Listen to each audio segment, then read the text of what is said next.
오늘 아침 일라디오. 안녕하십니까. 오늘 아침 일라디오 아나운서 오승원입니다. 우리 민족의 자랑이 될 만한 유산들이 많이 있지만요, 가장 대표적인 걸 꼽는다면 역시 한글이 아닐까 싶습니다.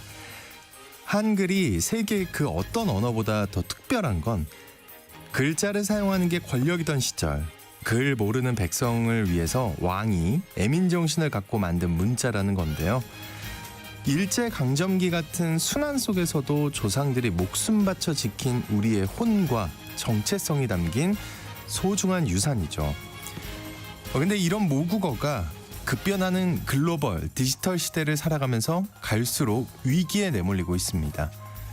무분별한 외래어 남용과 트렌드처럼 일컬어지는 각종 신조어와 합성어들, 청소년을 중심으로 통용되는 함축어와 비속어들까지 기본적인 소통이 어려울 정도로 언어 사용이 불편해지고 있는데요. 이 모국어를 지키기 위한 노력 또한 과거의 것만을 고집할 수는 없어서 시대에 맞게 좀 고치되 우리의 정체성은 지켜나갈 수 있어야겠습니다. 요즘 K 콘텐츠 또 한류 열풍으로 세계의 많은 나라들도 한글을 배우고 한글의 우수성을 칭찬하고 있는데요. 오늘 제 578돌 한글날을 맞아서 그런 모국어를 가진 우리의 자부심을 갖고 한글을 잘 지켜갈 수 있어야겠습니다. 10월 9일 수요일 오늘 아침 일라디오 출발합니다.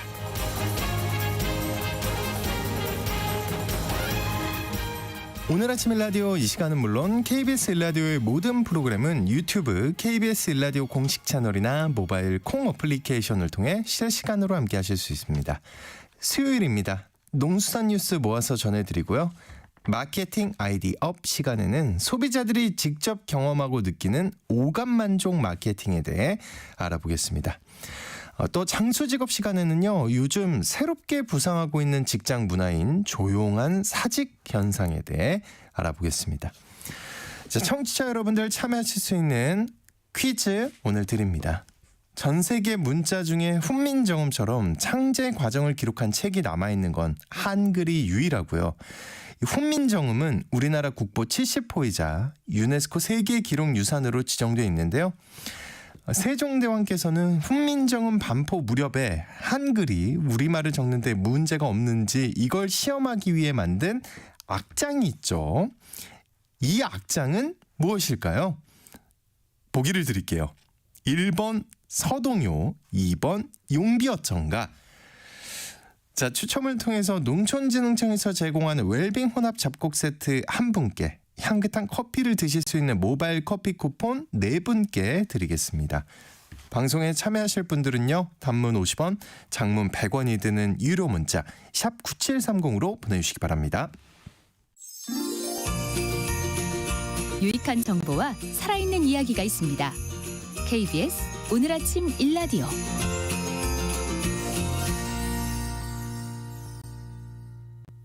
농수산 뉴스 시간입니다. 인공지능 AI 기술이 가축을 키우는 데 활용되면서 생산성을 높이고 있다는 소식인데요. 그리고 또 올해 쌀 예상 생산량 조사치가 나왔다는 소식까지 농어민신문의 이진우 기자님과 살펴보겠습니다. 안녕하십니까? 네, 안녕하십니까? 네, 인공지능 기술이 축산 분야에서도 많이 활용이 되고 있다는 소식 요즘 자주 접하게 되고 저희도 전해드린 바 있는데 정부에서도 이와 관련해서 지원을 강화하고 있다고요. 그렇습니다. 이게 10년 정도 전부터 정보통신기술, 그러니까 ICT가 적용된 장비, 기기 같은 것들을 지원하는 사업을 진행해 왔습니다. 그런데 지난해 농식품부가 축산 부분에 대해서는 이 솔루션을 제공할 수 있는 능력을 갖춘 업체를 중심으로 사업을 전환하면서 이 스마트 축산 패키지 보급 사업이라는 것을 추진하기 시작을 했는데요. 이렇게 솔루션을 제공할 수 있는 능력을 가진 업체, 그러니까 ICT 장비에서 발생하는 정보, 그러니까 즉 빅데이터를 인공지능 기술을 활용해서 분석을 하고요. 그 결과를 농가에 제공해서 생산성을 높이거나 아니면은 뭐 질병이 악화되는 것을 사전에 방지하는 등의 해결책이라고 할 수 있는 이 솔루션을 제공하는 업체를 이 중심으로 놓고 사업 지원 방식을 전환해 가고 있는 그런 상황입니다. 네. 빅데이터를 분석해서 농가에 솔루션을 제공하는 기술 업체가 있는 건데 이들 업체들이 이 인공지능 기술을 10분 활용하고 있다는 얘기네요. 그렇습니다. 이게 ICT 기술이 적용된 기기나 장비를 통해 획득된 정보, 이것을 인공지능을 활용해서 기본적으로 생산성 향상에서부터 경영비 절감, 그리고 뭐 악취 저감이나 탄소 저감에까지 다양한 솔루션을 제공하는 업체들이 속속 지금 나타나고 있는데요. 이 최근 농식품부 주최로 그리고 또 축산물 품질평가원 주관으로 정부 세종 컨벤션 센터에서 제2회 스마트 축산 인공지능 경진대회가 개최가 됐습니다. 네. 여기에 수상한 업체들을 내용을 좀 면면을 들여다봐도 인공지능 기술이 어떻게 축산 분야에 활용되고 있는지를 좀 살펴볼 수 있을 것 같은데요. 원래는 현장에서 실제 사용되는 상용화 부분하고 그리고 아직 개발 단계에 있는 알고리즘 부분으로 구분을 해서 경진대회가 열렸습니다. 상용화 부분에서 대상을 받은 한 업체, 여기 같은 경우는 소를 중심으로 그것도 특히 한우를 대상으로 해서 이 젖을 얼마나 먹는지 아니면 사료를 얼마나 먹는지 그리고 또 반추의 동물이 이제 가장 중요한 행동이 이제 반추 다시 되씹는 행동인데요. 네네. 이 행동을 얼마나 하는지 같은 곳에서부터 이 활동이나 휴식 시간, 더 나아가서 하루에 기침을 얼마나 하는지까지 구분해서 확인할 수 있는 이 목걸이형 센서를 바탕으로 구현된 솔루션을 이제 내놨습니다. 여기에 더해서 이제 포유기의 송아지와 비육용 자동 급이기 그리고 또 송풍 팬이나 안개 분무 같은 사육 환경을 조정할 수 있는 자동 환경 제어 장치 이것을 덧붙여 가지고 최종 솔루션을 선보이게 됐습니다. 그냥 다 되는 거네요. 언뜻 들어도. 근데 저는 그 중에서도 아까 재밌었던 게 기침을 얼마나 하는지까지도 확인할 수 있다고요. 그렇습니다. 이 업체에 따르면 해당 기술은 가장 미세한 영역이라고 할 수 있는 심전도를 분석하는 기술에서 시작을 했다고 하고요. 이 심전도를 분석하는 기술에서 시작을 해서 이걸 움직임의 영역으로 확장을 해서 분석을 한 건데 각각의 행동을 하는 소의 움직임을 데이터화하고요. 이걸 인공지능을 통해서 학습을 시키고 분석을 해서 각각의 행동에 대한 정확도를 높였다고 합니다. 이 기술을 적용해서 다양한 또 실험도 진행했는데요. 이게 특히 비육과 한우를 사육하는 과정에서 가장 큰 문제가 되는 시기가 바로 어린 송아지 시기입니다. 이때 송아지가 젖을 잘 먹지 않거나 아니면 기침이 늘어나거나 하는 정보를 농장주에게 전달을 하면서 폐사율을 낮출 수 있었고요. 이를 통해서 농가의 수익도 높일 수 있었다고 합니다. 가장 중요한 시기에 아주 정확하게 관찰을 할 수 있다는 거네요. 그죠? 그렇습니다. 네. 알고리즘 부문에서 수상한 업체는 그러면 어떤 알고리즘을 개발한 건가요? 아직 사용료가 된 건 아닌데요. 이게 돼지를 키우는 과정에서 발생하는 변수가 되는 정말 다양한 데이터를 분석해서 농가의 솔루션을 제공할 수 있는 알고리즘을 개발했다는 점이 눈에 띈다. 이런 평가를 받았는데요. 네. 이게 돼지 같은 경우에 이제 입식 일자나 기본적인 사육 환경 그리고 또 소와 마찬가지로 사료를 얼마나 먹는지 또 체중은 얼마나 늘고 있는지 그리고 돼지고기 품질이 어떤지 하는 정보들에서부터 온도나 습도, 풍속, 가스 농도는 물론이고요. 바닥재는 어떤 것을 쓰고 있는지 또 건물의 단열 상태는 어떤지 사용 밀도는 어떤지 하는 전방위적인 데이터를 모아서 분석을 하는 건데요. 지금까지 이렇게 다양한 정보를 분석해서 농가 생산성 향상에 도움을 줄 수 있도록 하는 솔루션 이런 것들은 좀 찾아보기 힘들어서 눈길을 끌었습니다. 또 어떤 기술들이 눈에 띄었는지 몇 가지 좀 알려주세요. 한 가지는 좀 더 전해드리면요. 네. 이 상용화 부분에 최우수상을 받은 업체인데요. 이 영상 정보를 바탕으로 돼지의 체중을 확인해주는 기술을 내놨습니다. 이에는 보통 3D 영상 기술이 이제 이용이 되는데요. 근데 이 업체는 2D 기술, 그러니까 일반 CCTV용 카메라를 이용해서 어린 돼지에서부터 출하를 앞둔 돼지까지 이 체중을 측정할 수 있는 기술을 선보였습니다. 이 카메라도 2D 기술 정도 적용되는 카메라가 상당히 저렴하고요. 또 양돈 농가에서 가장 힘들어하는 것 중 하나가 바로 각 개체들의 몸무게를 재는 일입니다. 그런데 이 일을 상대적으로 저렴한 2D 카메라로 가능하게 한다는 거니까 눈에 띄었던 거고요. 그래서 앞서 말씀드린 이제 모든 솔루션들이 인공지능 기술이 만약에 없었다면 네. 불가능했던 기술이라는 점에서 일반 분야뿐만 아니라 축산 분야에서도 인공지능 기술이 많은 것을 좀 변화시키고 있는 것 같다 이런 생각이 듭니다. 네, 그런 것 같습니다, 진짜. 자, 그리고 다음 소식입니다. 2024년산 쌀 예상 생산량 관련 소식이 들어와 있는데 예상입니다만 지난해 비해서는 생산량이 좀 줄 것 같다는 전망이라고요.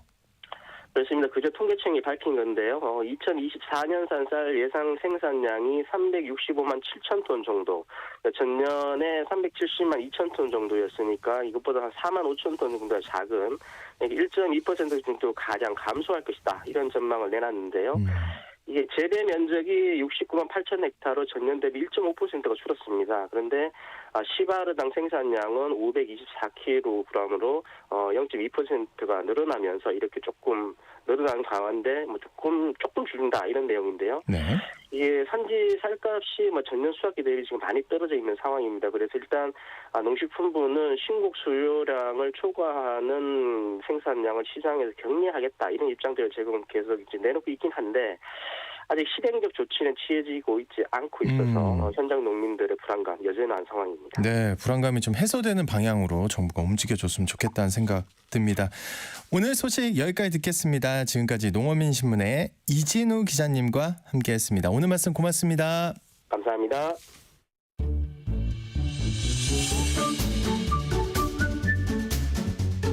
아침을 여는 기분 좋은 습관.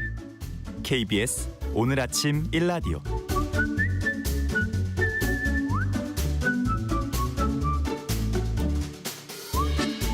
어떻게 많이 팔 것인가? 다양한 마케팅 전략을 살펴보는 마케팅 아이디 업 시간입니다. 오늘은요.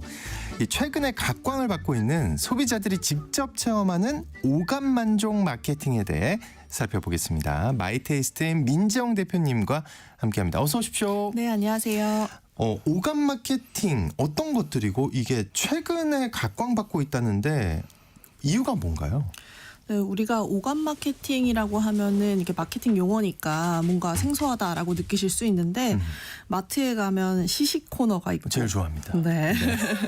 그냥 음식을 제품을 눈으로 보는 것만이 아니라 직접 먹어보는 시식 코너라든지 네. 아니면 매장에 들어갔을 때 컨셉에 맞게 틀어두는 음악에서 시작된 오감 마케팅이 이제는 좀 체감을 당연하게 하실 수 있을 것 같아요. 그건 너무 쉽죠. 예. 네. 그래서 오히려 최근에 화제성이 굉장히 높은 흑백 요리사라는 프로그램에서 역으로 시각을 차단하고 음식에 대한 심사를 하게 한 점이 시청자들에게 더 새롭게 느껴질 정도라고 합니다. 근데 최근에 오감 자극 마케팅이 각광을 받게 된 이유 중 하나가 광고나 SNS 콘텐츠로부터 유행하기 시작한 제품들이 청각을 자극하면서 인기를 얻기 시작했기 때문이에요. 그래요? 예. 네, 예를 들면 탕후루, 그리고 최근에 유행했던 두바이 초콜릿 같은 디저트가 과거라고 하면은 달콤함을 강조하는 광고가 줄을 이뤘을 텐데 사실 이들은 ASMR 이라는 씹을 때 나는 그 오도독하는 소리들이 예. 네, 청각까지 그래서 오감을 자극했기 때문에 유행을 했다라고 볼 수 있는데요. 거기다 이전까지는 단순히 우리가 바디 샤워나 샴푸 같은 바디 용품을 팔고 있는데 이 제품이 너무 좋으니까 향을 맡아보세요. 손을 한번 씻으면서 체험해보세요. 라고 하는 제품과 연결된 오감 마케팅은 쭉 있어 왔거든요. 그런데 최근에는 다양한 협업들을 통해서 창의적인 사례들이 나오고 있어서 더 주목을 받고 있습니다. 그래서 소비자들의 구매 심리를 어떻게 자극하고 있는지 진화되고 있는 오감 마케팅 사례들을 한번 소개해드리겠습니다. 그 바디용품을 파는 매장에서 향으로 마케팅을 한다는 거는 이해가 가고 경험해본 적도 있는데 그 중고차 거래 플랫폼에서도 향과 관련된 이벤트를 연다는데 이거는 머릿속으로 매칭이 안 되는데요? 네, 그렇죠. 중고차라고 하면 차하고 향은 무슨 관계가 있을까라는 생각을 하실 텐데 사실 우리 차에 항상 두는 게 있잖아요. 차량용. 방향제? 네, 맞아요. 네. 차량용 방향제를 빼놓을 수 없는데 선물용으로도 많이 구매하기도 하고요. 또 향과 관련된 아이템을 파는 브랜드들에서 주력 제품으로 출시하기도 합니다. 그런데 이렇게 나만의 차량용 방향제를 만드는 행사를 주최한 주최자가 중고차 거래 플랫폼이었어요. 그래서 국내 대표 화장품 브랜드인 A사와 협업을 했는데요. 이 팝업에 가서 자판기 모양 기계에 내 차 번호 전체를 입력을 하면요. 예. 차종이 뭐고 연식은 어떻게 되는지 이렇게 차량과 관련된 정보를 알 수 있더라고요. 근데 이 과정이 중고차 거래 플랫폼 앱에 들어가서 내 차량을 등록하는 과정과 완전히 동일했고요. 이 이후에는 AI가 차종과 연식 그리고 차량을 많이 구매하는 연령대 이렇게 차와 관련된 데이터를 분석해서 직접 적합한 차량용 방향제를 이렇게 자판기에서 꺼내줬습니다. 이야, 예. 네, 방향제 저도 한번 꺼내봤는데 기업의 이름과 함께 차 번호가 새겨져 있어서 나만을 위한 방향제 같다라는 우와. 네, 생각도 들었고요. 네. 중고차를 거래하기 전에 앱을 직접 경험해 볼 수 있게도 하고 향이 또 꼭 필요한 화장품 브랜드에서 만든 방향제라는 타이틀 때문에 신뢰도를 더 높인 행사라는 생각이 들었습니다. 그래서 근처에 또 있으면은 한번 구경해 가보셔도 좋을 것 같아요. 11월까지 한다고 하더라고요. 아, 그래요? 네. 근처에 어디를 가야? 저는 성수점을 갔다 왔습니다. 아, 그렇군요. 예, 알겠습니다. 자, 그리고 닭고기 가공식품을 파는 회사에서 우리 어린이들을 위한 공룡 카드 굿즈를 출시하기도 했다고요. 네, 우선 맛에 집중을 해야 하는 가공식품 회사에서 왜 굿즈를 냈느냐, 그것도 시각적인 면에 집중한 공룡 카드를 출시했느냐라는 것에 좀 궁금해하실 것 같아요. 그리고 닭고기 가공식품인데? 네, 근데 이 회사의 인기 제품이 바로 용 모양의 치킨 너겟이에요. 네, 아마 어릴 때나 아니면 뭐 한번 드셔보신 예, 적 있지 않나 예, 싶은데 어른들도 좋아하지만 어린이들 간식으로 정말 유명해서 이제는 너겟뿐만 아니라 어묵, 동그랑땡과 같이 제품군도 다양해졌고요. 공룡 모양도 그냥 캐릭터처럼 한 가지 모양이 아니라 5가지 종류의 실존했던 공룡 모양을 본따서 제품 자체도 진화하고 있다고 합니다. 근데 이 회사에서 어린이 고객을 타겟으로 교육업체와 협업을 해서 증강현실로 만든 공룡을 카드로 만들었다고 해요. 그래서 이 카드를 스마트폰으로 이렇게 촬영을 하면 공룡이 실제로 살아 움직이는 듯한 모습, 3D로 공룡이 나오고요. 그리고 움직이는 소리까지 확인할 수 있다고 합니다. 그래서 단순히 모양이 재미있는 음식에서 그치는 게 아니라 또 시각적인, 청각적인 요소를 통해서 소비자를 사로잡은 부분이 굉장히 인상적이고요. 네. 네, 또 이번 주 월요일부터 시작한 팝업 스토어에서는 어릴 적 공룡 너겟에 대한 추억 있는 어른들을 대상으로 펍을 열었다고 해요. 그래서 그 시절 추억의 음악과 게임을 즐기면서 이 안주로 공룡 너겟을 체험할 수 있다고 하니까 오감을 자극하는 또 하나의 행사일 거라는 기대가 됩니다. 아주 재밌네요. 재밌고 그 기업이 왜 그렇게 하는지 알 것 같아요. 그러니까 아이들이 그 카드에 뭔가 빠지게 해서 네. 부모님의 지갑을 열려는 정확합니다. 재밌습니다. 그리고 또 음식에 스토리를 입힌 레스토랑이 있다는데 음식의 스토리라 이건 또 어떤 곳인가요? 네. 파인다이닝과 뮤지컬 공연이 만나서 네, 특별한 코스 요리를 제공하는 뮤지컬 전용 극장 안에 있는 레스토랑입니다. 네.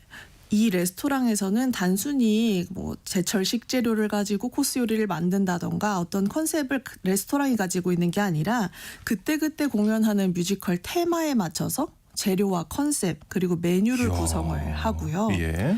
네, 또 코스별로 요리가 나올 때 해당 장면의 뮤지컬 음악이 흘러나오게 해서 청각까지 자극을 한다고 합니다. 그리고 보통 우리가 레스토랑을 가면 서빙을 해주시는 분을 서버라고 부른다든지 네. 뭐 매니저라고 부르는데 여기에서는 스토리텔러라고 직원들을 부른다고 해요. 또 심지어 코스 메뉴 중에 하나는 관객들의 아이디어 공모를 통해서 선정을 해서 그 의미들을 더하고 있다고 합니다. 그래서 공연 팬이 아니더라도 또 공연 보기 전이라도 쉽게 즐길 수 있고 또 특별한 컨셉의 레스토랑에 방문한 이 경험 자체가 굉장히 새로울 것 같거든요. 이 외에도 이 공연장에서는 공연을 할 때마다 그 공연에 맞는 향을 개발해서 공연 로비에다가 뿌려놓는다고 해요. 와, 그렇게 섬세하게. 예. 네, 그래서 맛과 향 그리고 시각적인 면까지 모두 고려한 통합적인 마케팅을 하면서 팬들이 오감으로 뮤지컬을 즐길 수 있게 했는데 이제는 역시 한 가지 감각만으로는 고객을 사로잡기 어려워진 것 같습니다. 예. 전 사실 이제 뮤지컬 레스토랑이라는 것 자체만으로도 신기했는데 했는데 거기서 또 진화를 했군요. 네. 네. 국내 한 서점에서도 북스토랑이라는 이름의 레스토랑을 냈다고 하는데 이것도 조금 전 사례처럼 뭔가 책 이야기가 있는 메뉴를 파는 곳인가요?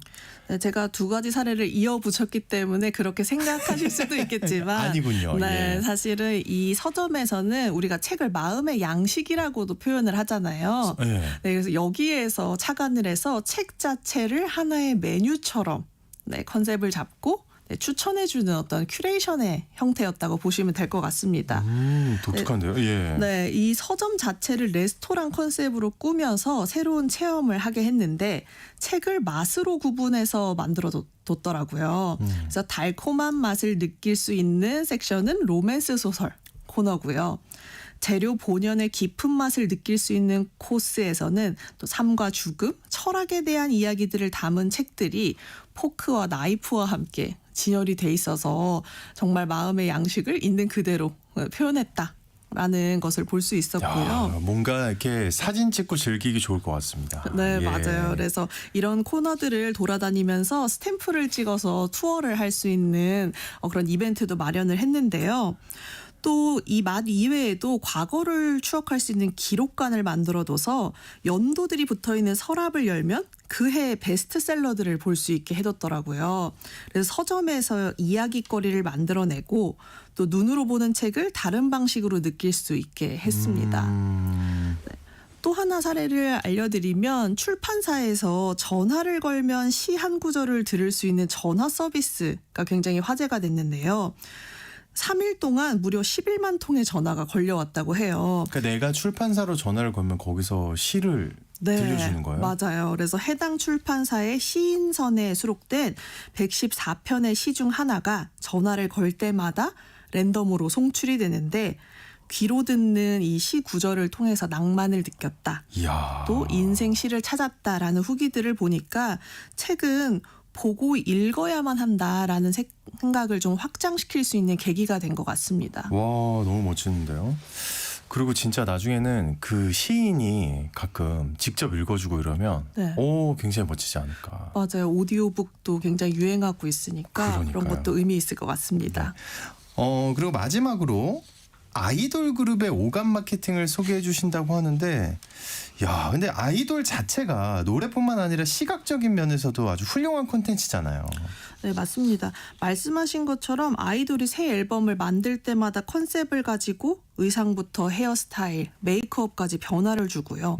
또 음악이나 춤으로 팬들의 오감을 자극한다라고 생각을 할 수가 있는데 그래서 한 아이돌의 앨범을 홍보할 때는 음악과 그들 자체를 보여주는 데 보통 집중을 하잖아요.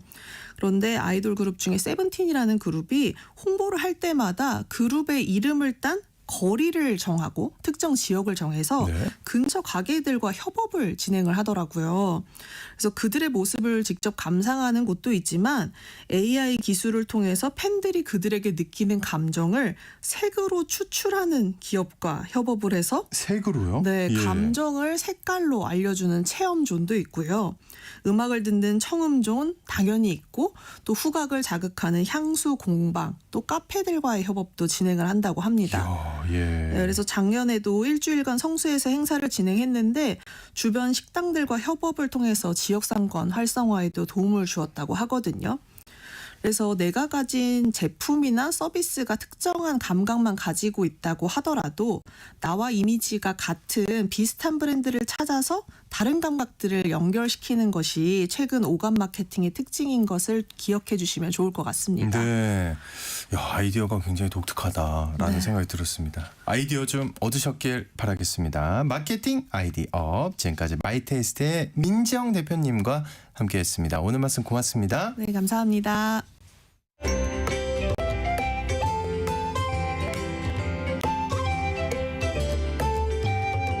상쾌한 하루의 시작.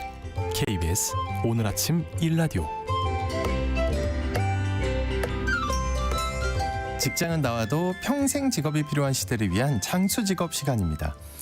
직장인이라면 누구나 한 번쯤은 사직서를 제출하고 싶다는 생각 다들 해보셨을 텐데요. 사직서를 실제로 제출하지는 않지만 정해진 시간과 업무 범위 내에서만 일하고 주어진 일 이상은 하지 않겠다는 이 조용한 사직 현상이 최근 직장 내 문화에 새롭게 부상하고 있다고 합니다. 그래서 오늘은 이 조용한 사직에 대해서 이야기 나눠보겠습니다. 커리어 비전의 최진희 대표님 나와주셨습니다. 어서 오십시오. 네, 안녕하세요. 그 회사를 그만두는 사직은 알겠어요. 네네. 네. 저 할 말이 많은데 갑자기 말을 할 수 없다는 느낌이 들어가지고. 네. 근데 이 조용한 사직은 그러면 일반적인 사직과는 다른 거죠? 그죠. 사직은 회사를 그만두는 걸 우리가 사직이라고 말하는데요. 네.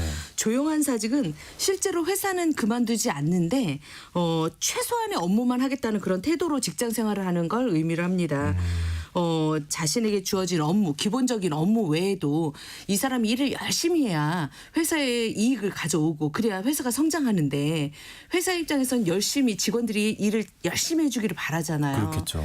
근데 이 직원의 입장에서는 내가 굳이 그렇게까지 일을 해야 돼? 그럼요. 주는 월급만큼만 일하면 되지 않아? 그럼요.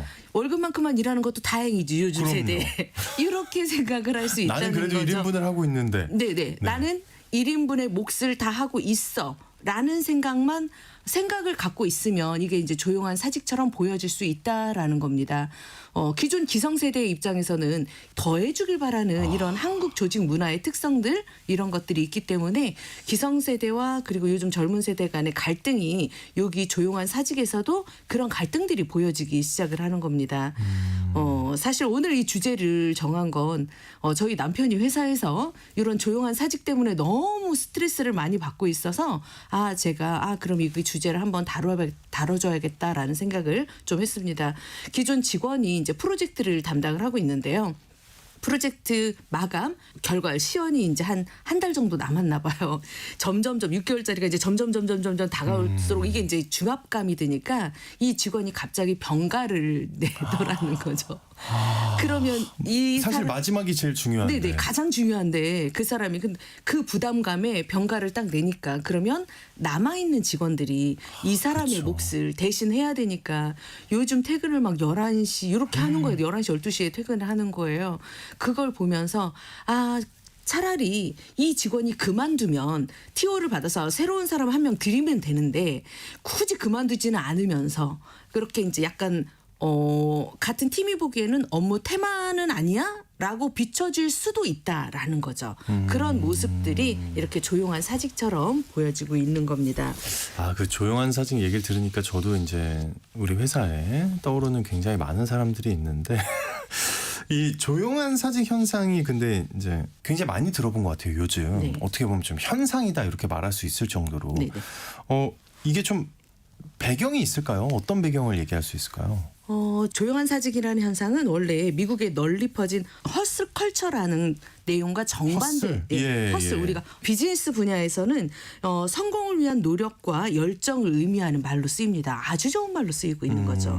그런데 이런 허슬 컬처를 하다 보면 이 개인보다는 당연히 조직을 우선시해서 자기 몸을 불사르면서 조직을 위해서 일을 해야만 그죠? 그런 모습처럼 보여지죠. 우리 스포츠도 그렇게 하는 네. 것처럼 이게 뭐 승진이나 아니면은 개인의 성취를 뭔가 대가로 이제 주기 때문에 좋기도 하지만 반면에는 이렇게 하다 보니까 나의 워라밸이 없어지는 거예요. 그럼요. 그것도 내가 문제죠. 이렇게까지 하면서 할 필요가 있나라는 보상이 생각에서. 그만큼 돌아오면 모르겠는데 잘 안 돌아온다는 걸 몇 번 느끼고 나면은 그렇죠. 네. 또 일에만 너무 몰입하고 하다 보니까 이런 업무적 스트레스 이런 걸로 인해서 오히려 직원들한테 번아웃을 초래하는 이런 모습들을 주변에서 너무 많이 보니까 나는 저렇게 번아웃 되기 전에 미리 방지를 해야겠다라는 생각으로 좀 자신을 돌보려고 하는 그런 업무 스타일로 이제 좀 자리를 잡아가려고 하는 모습 때문에 우리가 말하는 허스컬처에 대한 비판적인 시각에서 나왔다라고 보시면 될 것 같고요. 네. 우리나라도 왜 신조어 중에 그런 워라밸 그죠? 많이 들어봤죠. 예. 워라밸이라는 회사와 일과 균형을 찾는 워라밸과 그리고 소확행이라고 해서 소소한 것에서 행복을 찾으려고 하고 욜로 자신의 행복을 가장 중요시하는 이런 신조어들도 어떻게 보면 조용한 사직하고 같은 맥락에서 나왔다라고 보시면 될 것 같습니다. 이 조용한 사직이 왠지 이제 말씀 들어보니까 우리나라에서만 일어나는 일은 아닐 것 같다는 생각이 드네요. 원래 최초는 미국에서부터 시작을 했습니다. 조용한 사직은 미국 뉴욕에 거주하는 20대 엔지니어 자이들 플린이 본인의 틱톡에서 약 17초짜리 짧은 영상을 하나 올리면서 세계적으로 확산이 됐는데요. 그 영상 속에서 나는 실제 일을 그만두는 것은 아니야. 하지만 좀 다양한 이런 본인이 주어진 일에서의 노동과 열정을 바라는 이런 허슬 문화를 그만두는 것뿐이야라는 이런 짧은 멘트를 했었고요. 일은 당신의 삶이 아니다. 그리고 당신의 가치는 당신이 한 일의 결과물로 정의되지 않는다.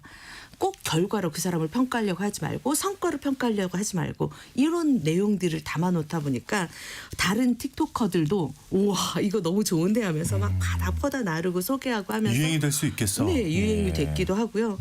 실제로 워싱턴 포스트지에서 이런 외신에서도 이런 걸 널리 다루면서 크게 유행을 하게 됐습니다.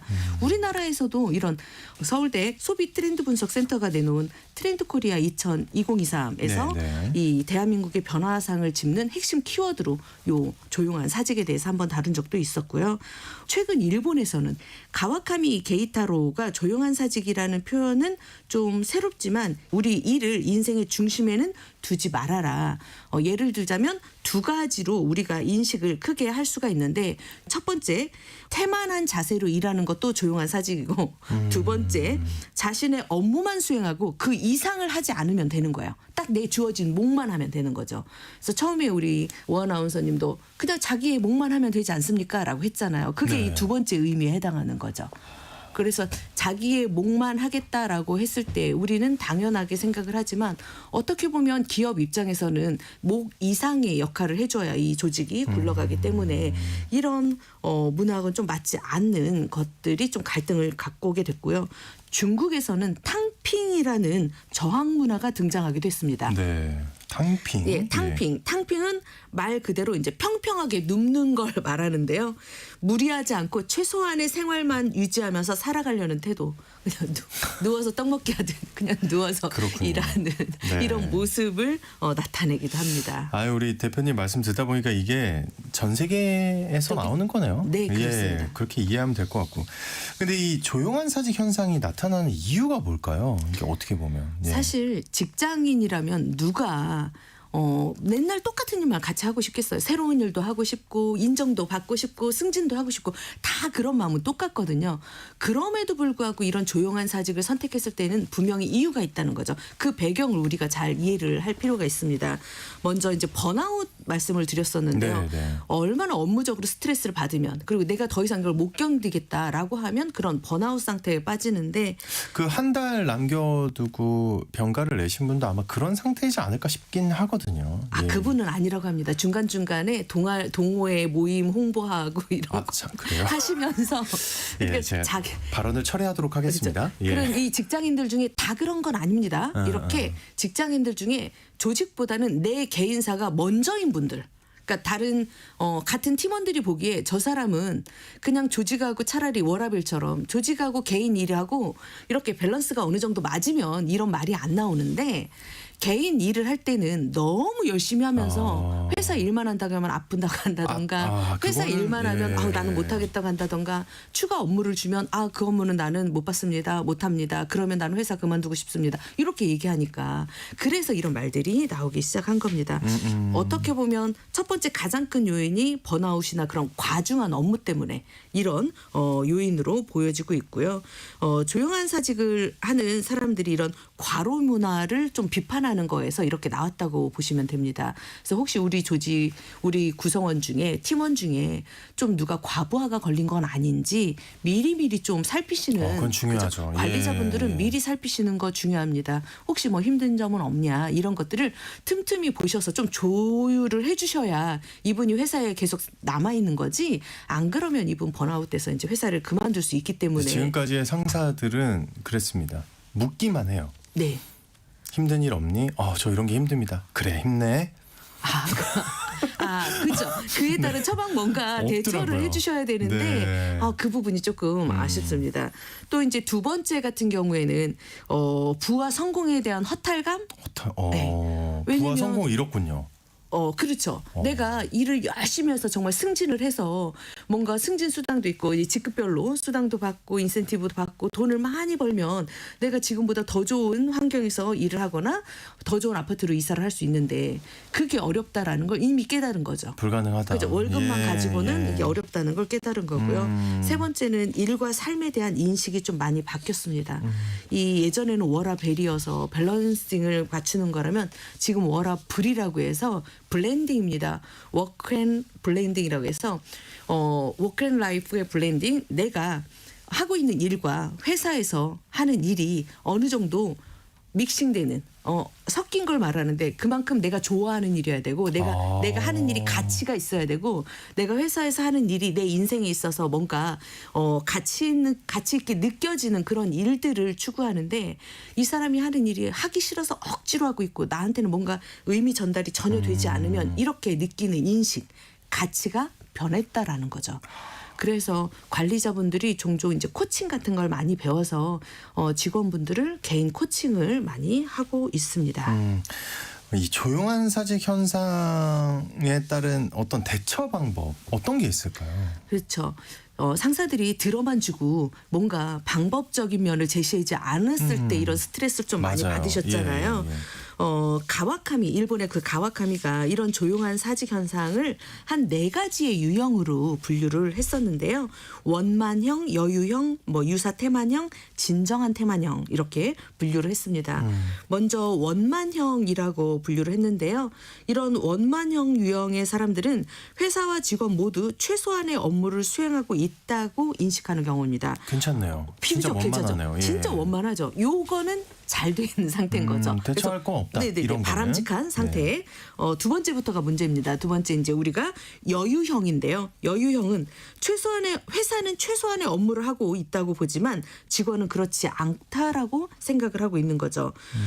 이럴 경우에는 능력이 뛰어난 직원이 지쳐 있거나 그런 슬럼프에 빠져 있는 상황일 경우에는 시간을 두고 좀 회복을 기다려주는 방법이 있습니다. 그리고 직원 같은 경우는 이럴 경우는 이직을 선택하는 방법이기 때문에 예. 너무 힘들면 본인 이직을 한다라고 할 때 뭔가 허용을 해주는 이런 방법이 있습니다.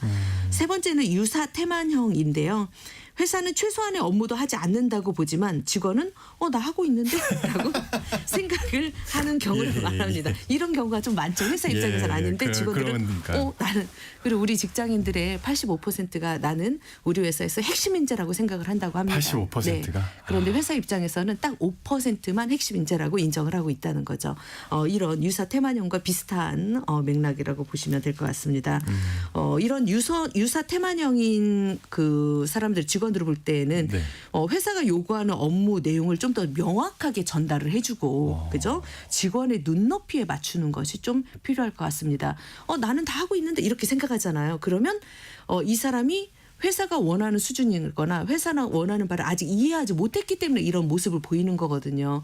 이런 조용한 사직의 모습을 보이고 있다는 건 이 사람만의 문제가 아니라 그 관리자의 문제이기도 하는 거죠. 그 관리자가 이 사람에 대해서 뭔가 비전을 제시해주지 못했거나 뭔가 목표 설정이 잘못됐거나 그럴 경우에 이런 모습이 보여지는 겁니다. 네. 그리고 마지막으로 진정한 태만형입니다.